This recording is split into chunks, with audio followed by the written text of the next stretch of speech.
Hi, today I will be talking about gaming in education, and in this presentation I will be touching on 5 categories. What is a game? When you are asked, what comes to your mind as the meaning of game? A game is a fun and amusing activity involving players. For every game, there are players. In a game, you have something so unique to it. It's always fun, it's always entertaining, and it's always amusing. So that is one important thing that comes to mind when we are talking about game. What is a game? A game involves knowledge, it involves challenges, it involves chances, it involves skills. So anytime we are playing game, we all know that we are trying to put our knowledge of how to play the game into place, into action. We go through different challenges, we go through different levels because we are fully involved in the game. A game deals with chances and it deals with skills. What is a game? Here we are talking about game as something or an activity that involves players following rules and attempt to solve a puzzle or win against an opponent. You try to use the skill, the knowledge that you have to win against the opponent. So when we do all this, something is taking place. Game. But let's look at the definitions. According to Maroni 2001, it says a game is a form of play with goals and structure. So for every game, there must be a goal, there must be a target, and it must have a structure. Salen and Zimmerman 2004 say a game is a system in which players engage in an artificial conflict defined by rules that result in quantifiable outcomes. So for every game, according to Salen and Zimmerman, there must be a defined rule to be followed.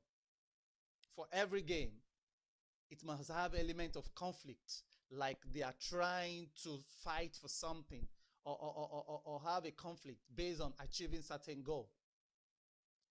But if we look at Wikipedia, it talks about game as a structured form of play, usually undertaken for entertainment or fun.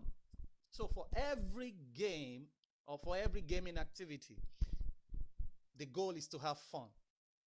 One of the goals is also to get entertained. And it says sometimes used as an educational tool, and this is our target here.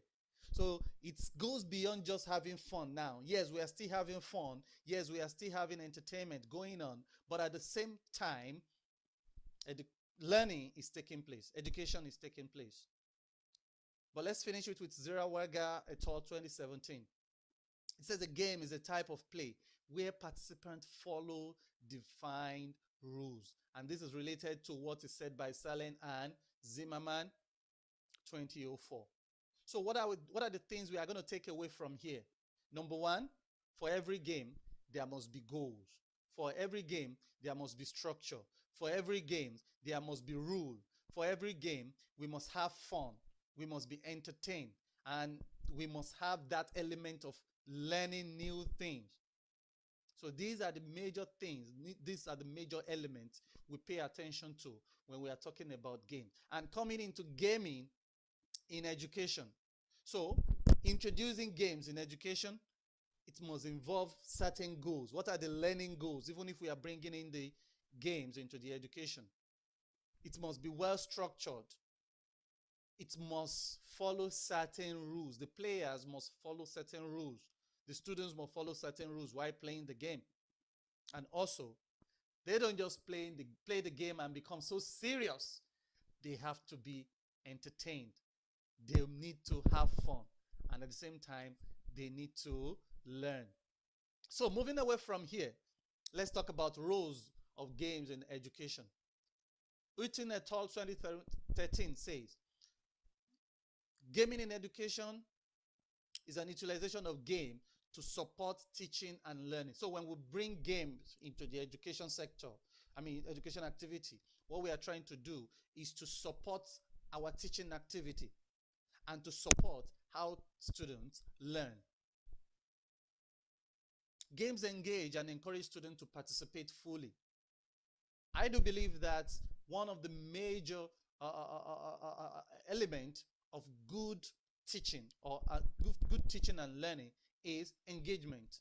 For learning, for good and effective learning to take place, the students have to be engaged. And one of the things we can use to do to achieve that is introduction of game. Game helps students to follow rules and develop problem-solving skills, just as the way we saw in those definitions. They follow rules. And while they are following rules, they develop certain skills that will help them to solve different problems. Game is beneficial for students with attention disorders because it has the element of fun, because it's entertaining. Students or learners with attention disorders, they have that ability to focus because they are being entertained. They are not just looking at it as learning just taking place, but they see it as a kind of play, gameplay in learning now. Games can also be used to teach other skills such as critical thinking, problem solving, sportsmanship, interaction, and collaboration with peers. So these are the roles games played in education. So where do we go next? What are the forms of education games that we have? What are the forms of education games that we have? I divide this into two. I try to put it into two. The first one is gamification, and the second one is game-based learning. While one is trying to test, the other one is trying to instill certain skill. Why gamification comes up in form of testing, in form of grading, in form of direct assessment. Game-based learning comes in form of bringing in, allowing students or enabling students to develop certain skill indirectly while they are trying to play the game. For example, gamification is the application of game mechanics in a non-game context to promote desired behavior and drive learning outcomes. Now, what I always say is, what I believe is, gamification stands between learning and having fun. Learning and having fun. So it's like we are having fun here, learning is taking place here, or we are having a kind of gameplay here and a kind of educational assessment or evaluation is going on. For example, we have games like Kahoots, we have games like quizzes. What these games do is they try to test how far the students have achieved certain things.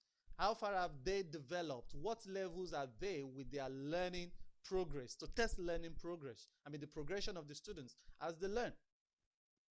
So gamification is about transforming the classroom environment and regular activities into game. So here we are having fun while we are still learning, while we are evaluating. Gamification uses game elements as a reward for completing existing training modules. Gamification integrates engagement software with existing content to motivate students. So, for example, I have certain content in my curriculum that I have taught or that I need to teach. Instead of bringing it directly into the book and give it to the student, I turn it into a kind of game. And I tell the student, let's play. While we are playing, I'm giving them rewards. And I can also use certain software to get this done. So from there, we have learning taking place with the use of games. We have gamification elements that draw on human needs to collect and compete and succeed. So all this put together, it's all about learning using games. But there is focus on reward. That's one thing that also differentiates gamification from game-based learning. Gamification deals with a kind of teaching or learning that's taking place through game, but with the goal of having certain rewards. So the students are striving, they are competing because they are looking for certain reward. Maybe they want to be the top when it gets to the leaderboard presentation, or they want to get badges, or they want to get stickers, or they want to get gifts. Different things coming up. Or they want to have coins given to them so that they can buy other things. So This is what we are talking about when we talk about gamification. But if you go to game-based learning, it's a bit different. It talks more about video games in technology terms now. Video games that are more into immersive, that immerse the students into playing the game to get certain skills, to acquire certain skills. So in a game-based learning environment, users learn new concepts. They learn new practical skills in a risk-free settings. And a typical example of this is Minecraft. Minecraft is a game, is a type of game where students, is a sandbox game where students come together to play and build. While they are playing, they are building. And anything can go on, anything goes on in Minecraft. It's a risk-free setting. So game-based learning uses game element to teach a specific skill. Like I mentioned the other time, it can be creative thinking, it can be collaboration, and it can be communication, or achieve a specific learning outcome. It takes curriculum, core content, and objective and make it fun. And that's one of the major things in gaming in education. It makes learning fun. It turns the curriculum around. It takes it away from this teacher-centered curriculum to learner-centered curriculum. And that's one thing that game-based learning does. Game-based learning is also well suited to teaching complex concepts. Concepts like building, construction, sciences, engineering project, carrying out engineering projects, technological skills. All these are carried out in game-based learning. Unlike gamification, where it's more like, okay, let's interact with the content. Here, there is no interaction with certain curriculum content. You allow the student to just maneuver their ways in the game environment. Game-based learning has a significant impact on retention and recall rate with learners. So whatever the students must have done, because it was done by themselves, it's without the intervention of teacher. They remember what they learned. They remember what they did. So it helps them to remember doing things by themselves. They learn by doing. For example, like I mentioned, maybe they want to build, or they want to construct, or they want to connect electricity, or they want to get they want to design a kind of rail line, or they want to build elevator using their gaming environment.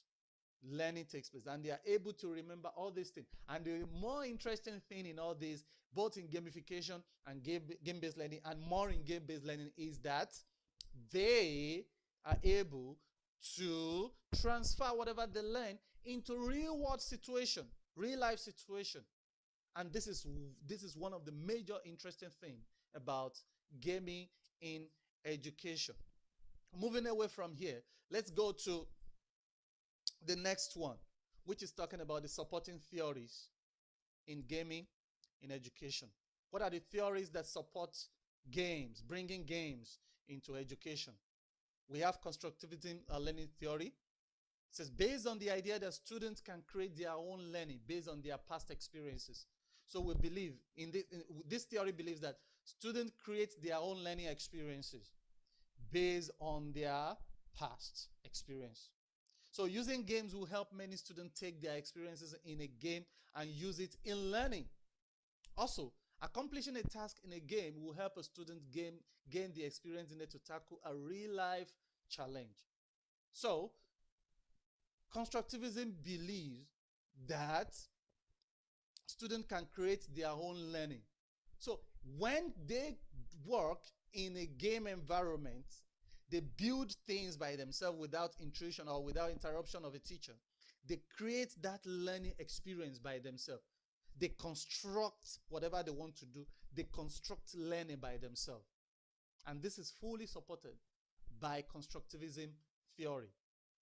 Social constructivism theory also says that all knowledge results from language use and social interaction, and is thus a shared rather than a personal experience.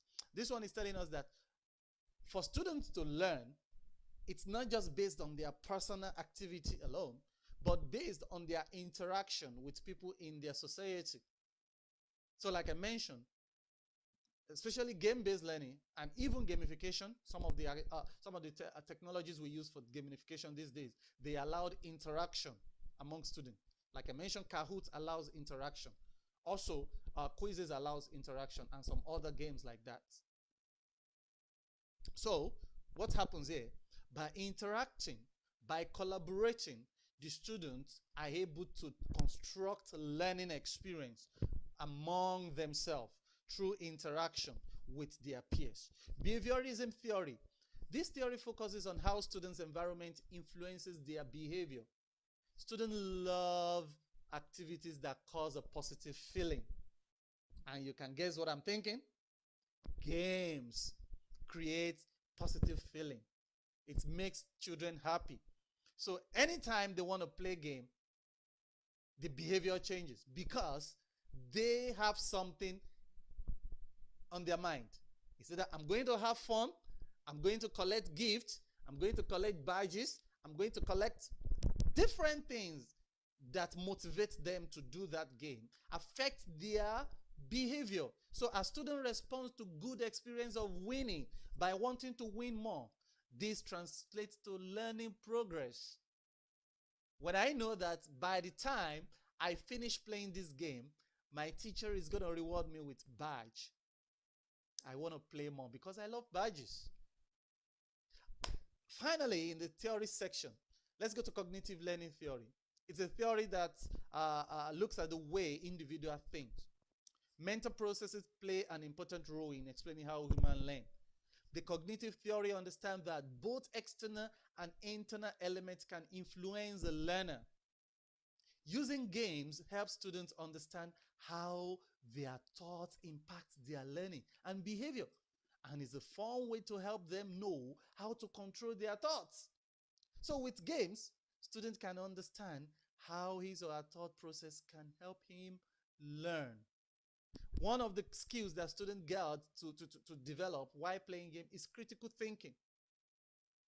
And by thinking critically, students are able to see how their thinking process help their learning progression. For example, when a student is trying to carry out a project in a game-based environment, it's either they brainstorm, they collaborate, or individually think critically. By the time a student realizes that, oh, after I have taken my time, like 2 minutes, 3 minutes to think about this concept, I get it done. A student will value thinking, will value critical thinking. He won't just give up when he can't do anything. He will believe that each time I think critically, I learn new things, I am motivated to do more, and I get new ideas of doing things. So students understand their thought process and how it helps them to learn new skills and new things and to make progress in their learning activities.